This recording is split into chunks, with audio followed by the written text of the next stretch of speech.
Okay, Coyote quarterfinals athletes, congratulations on making it.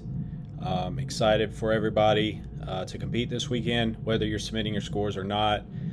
If you made it, we're proud of you. You worked really hard. You deserve it. Looking forward to see how everybody does this weekend, and looking forward to some fun times. So just kind of wanted to go over uh, the four workouts, give you guys some game plans, some of my thoughts on them, and just kind of a few logistics things. Number one, I'm sure everybody's like, when am I going to do this? Where am I going to do it? Go ahead and have all that stuff lined out, figured out. You can do it at open gym at any of the gyms. Madison will have the small gym open all day, every day, Thursday and Friday, if you guys need to. All the coaches are planning on being up there for some open gym on Saturday. And then we'll have open gym again on Monday. So you guys should have plenty of time to get these workouts in. So make sure and talk to your head coach, or talk to me if you got any questions, if you need to figure out logistics on when you're going to do it. Definitely try to recommend doing it with some people if you can. And then if you are submitting scores, just remember you need to have a judge. And if you are potentially going to make it to the semifinals, make sure that you video, okay? Make sure you have video set up, you go over all the standards and everything, and hit all the points for the videos. They're very particular about videos, as we know from experience, so make sure you hit all that stuff. If you are participating and you're going to submit a score, make sure you review the standards for each workout. They have a lot of different standards for each thing. Luckily, there's not a ton of measuring and things this year, like there has been in the past, but there is a little bit of it, so make sure you hit that right. And then I'll kind of go over all that stuff in a second. I'm not going to go into depth on the standards here. I'll just cover the main ones that you might need to look out for each workout. So make sure you're hitting all that. Deadline for the scores, they changed everything up this year. It's only 4 workouts, and obviously the quarterfinals, individuals, and age group are all the same workouts. This is the first time they've ever done that. Kind of cool. But you have until 7 p.m. our time, Central Time, on Saturday to submit workouts 1 and 2. 7 p.m. Monday, same thing, Central Time, to submit workouts 3 and 4. Now, you don't have to do them in that order, but you just have to submit those scores at that time. Okay, so make sure you have a judge if you're going to submit scores. Make sure they have a score sheet just like the open. Make sure you review the standards for each of the workouts before you do it. Make sure your judge knows the standards so everything's all clear. And if you're going to video, make sure you know all the standards for the video, okay? Other things to think about, you want to try to eliminate as many variables as you can. So make sure you're planning your day out. Make sure you have your judge lined up, where you're going to do the workout, when you're going to do the workout, how you're going to eat, what you're going to eat before you work out, what you're going to do for recovery after workout, what order you're going to do the workout. You want to have all that stuff figured out today, so that all that's ready to go. All you do is show up and do the workouts, okay? Now, I'm sure you're probably thinking, what order should I do these in? Obviously, it really depends on each person and what their strengths and weaknesses are. I'm going to tell you what my plan is and kind of how I would be looking at this.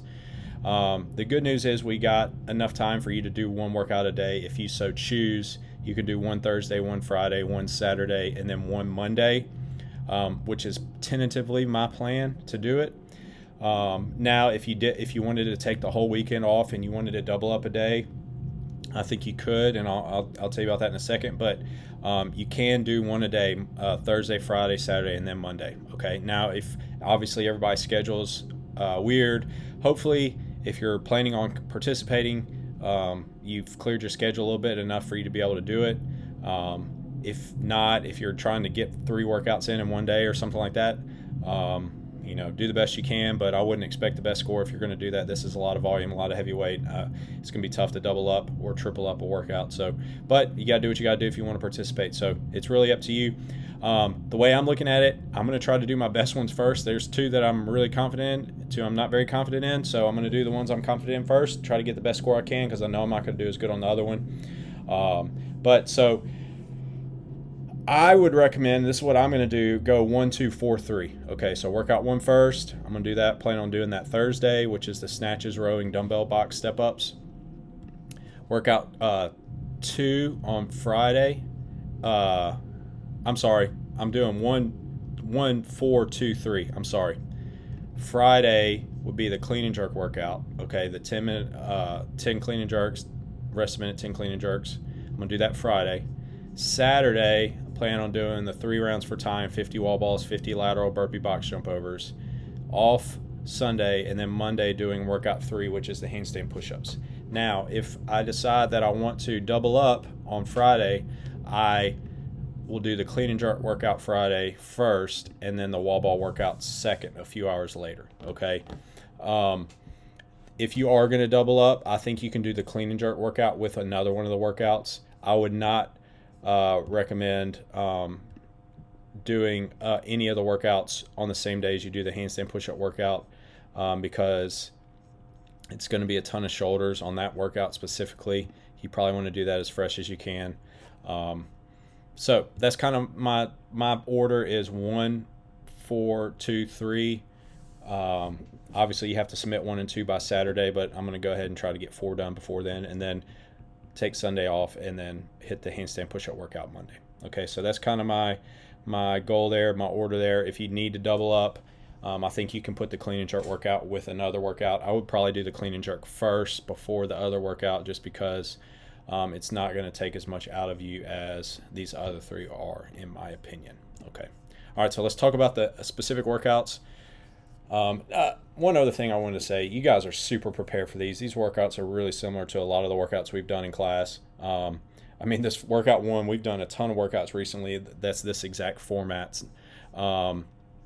You guys have done all these movements. The only one we haven't done is the lateral burpee box jump over, but we've done a ton of burpee box jump overs.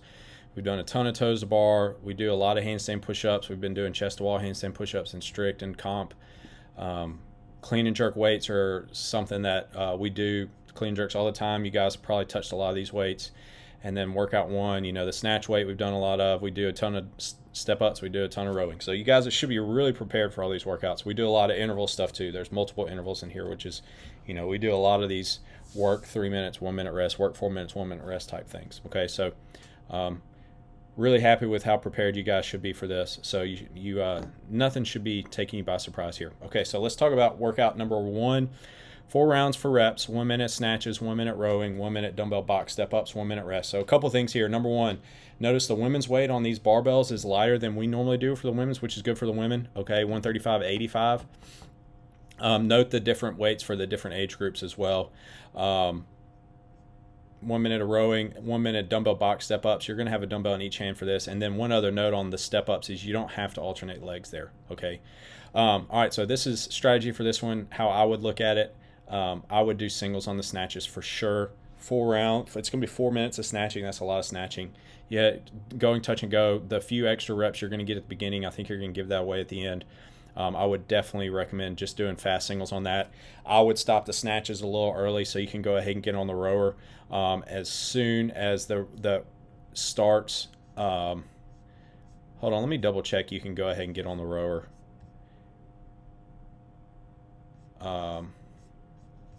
I did not check that. One thing, the calories stop at the 1 minute mark. Rollover calories do not count. I don't think it says anything about can you go ahead and get on the rower. So I think you can stop a little bit early on the snatches and go ahead and head to the rower and get ready to go. So that's my plan. I'm going to try to get I think the bulk of this workout, the reps on this workout are going to be on the rower. So I'm going to, go probably snatches 45, 50 seconds, go straight to the rower, get on there. As soon as I get there, row the full minute, get as many calories as I can. You can get a calorie a lot faster than you can get a snatch or a step up. And then, just kind of do the step ups, but not really try to kill myself on those. Okay, so I'm just going to really go hard on the rower. That would be my plan on this one. No matter how good of a rower you are, I think the most of the work's going to be here. Do fast singles on the snatches. Do what you can. You're probably going to get 10 to 15 snatches. You're probably going to get, 10, 15, maybe 20 step ups. And you can get, I don't think you'll get 20 step ups, honestly. And then you can probably get 15 to 25 calories on the rower. So that's definitely where you do that over 4 times. That's definitely where I'm looking at this. Try to recover as best you can on the rest. I would also think of the box step ups as kind of like try to get your heart rate down on that. Try to relax so you can attack the snatches and the rowing pretty good. But like I said, go hard on the rower on this one. Okay, so that's the plan for workout 1. Nothing super crazy strategy wise there. Just try to maximize your time on the machine. All right, number two, this workout, I mean, bruh, come on. 150 burpee box jump overs. This is, I mean, the wall ball. All right, so when I look at this, the wall balls are completely insignificant in this. It might as well be 150 burpee box jump overs for time. It's a 20-minute time cap. Carrying 150 wall balls unbroken takes like 420. So you're looking at 15 minutes of time to do the burpee box jump over. So when I look at this workout, all I see is a burpee box jump over workout. Okay, you got to think about it. A burpee is kind of a rep. A box jump over is other rep. So it's kind of like a triplet. It's a couplet, but I really think of it as a triplet because the burpee and the box jump over are kind of two different movements. Okay. Now, one thing of note on this is you have to step down off the box. Okay, so you can't jump down off the box. You have to jump up onto the box, but you have to step down. Okay, so just make a note of that. Now, they are lateral burpee box jump overs, but also you can face the box. I wouldn't recommend it. It's slower, but you can do it. That's how we normally do it. But I'm going to have to play around with jumping laterally onto the box, how I feel on that. Strategy for this. This is going to be a long workout. It's going to be this is going to be definitely the worst workout. It's going to suck. Break up the wall balls early and often. I mean, 5 sets of 10. Honestly, the wall balls are so insignificant here. You want to keep your heart rate down as much as you can going into those burpee box jump overs. Okay, and just 5 sets of 10. That's probably do that. Honestly, I'm probably gonna do 5 sets of 10, short rest, and then just kind of try to do the best I can on the burpee box jump overs. There's not a whole lot of strategy to this one other than break up the wall balls early and often. Try to stay steady, keep moving. 20 minutes. It's a long workout. I'm planning on doing this one last on Saturday, or if I do 2 on Friday, I'll do it last before my rest.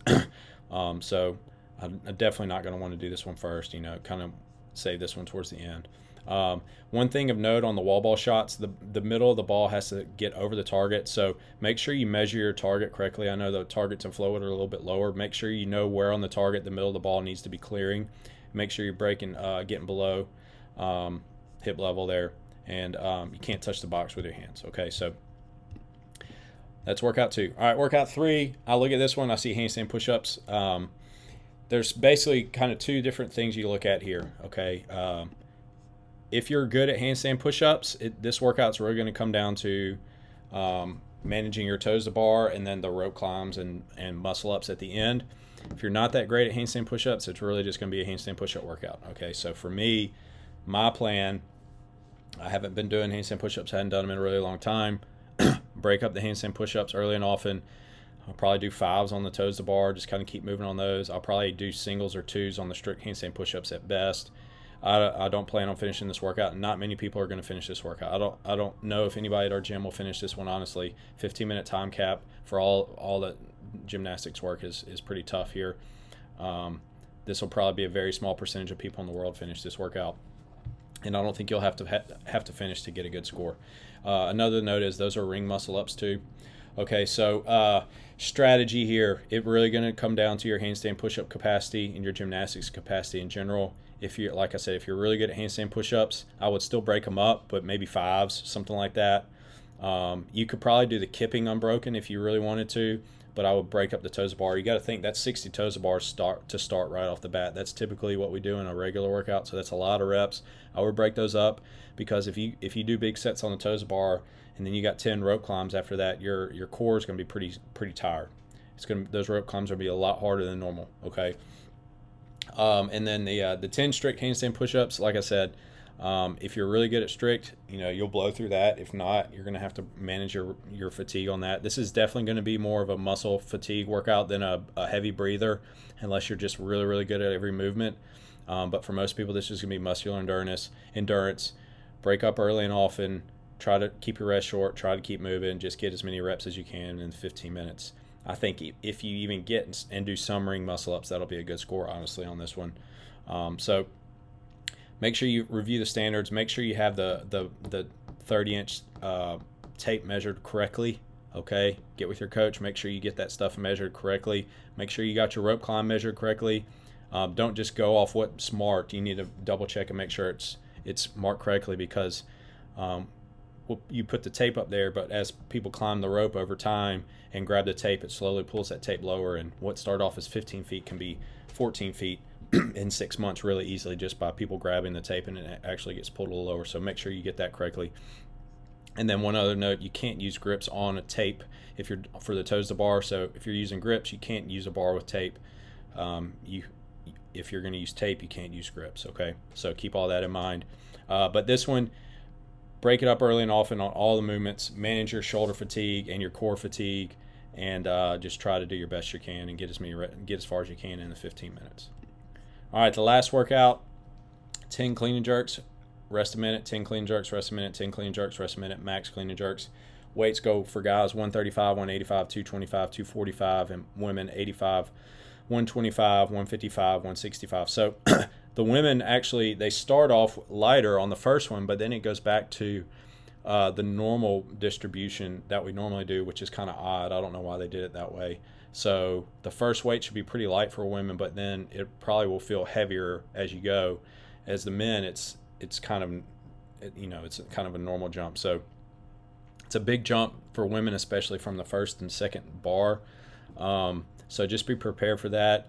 I would do all singles here. I don't care how strong you are at clean and jerks. You're not going to gain. You're going to give everything you get from doing touch and go reps on this. You're going to give it up in the second set of 10 if you do touch and go on your first one. You got 10 minutes here. It's going to come down to that last weight, and one rep on the last weight is going to be lots of places. So you want to think, how can I be as fresh as possible while still getting having a decent amount of time on that last weight as I can. So you got to think you're going to have 3 minutes of rest before you get to the last weight. So that's 7 minutes really of working time that you'll have right off the bat out of the 10 if you get to the last bar.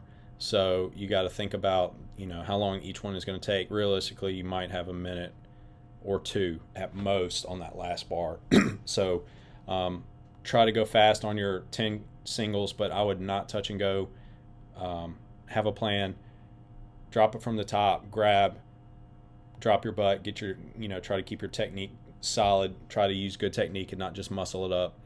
Try to hit your positions each rep. Make sure your hands hit the bar on the same spot. One trick is to go ahead and put chalk on the bar for each hand so you can have a thing you're reaching for to kind of guide you. But like I said, I would definitely do singles on this one. So that's it for the 4 workouts. Okay, 4 workouts. Have fun. Do your best. And just one final thought, just a reminder, guys. This is for fun. Nobody's getting paid for this. We're actually paying to do it if you are participating and not. If not, you're just doing this for fun. So I know it's easy to get wrapped up in the leaderboard and where you place and everything, but just remember, have fun. Congrats if you made it. It's an awesome honor to be in the top 25%, and we're cheering for you, and hope you guys do well. And please reach out if you have any questions, and or want to talk about the workouts any further, or need any help with anything else. I'll be here. I'll be around all weekend, and looking forward to it. So good luck, everyone, and we'll see you on the leaderboard.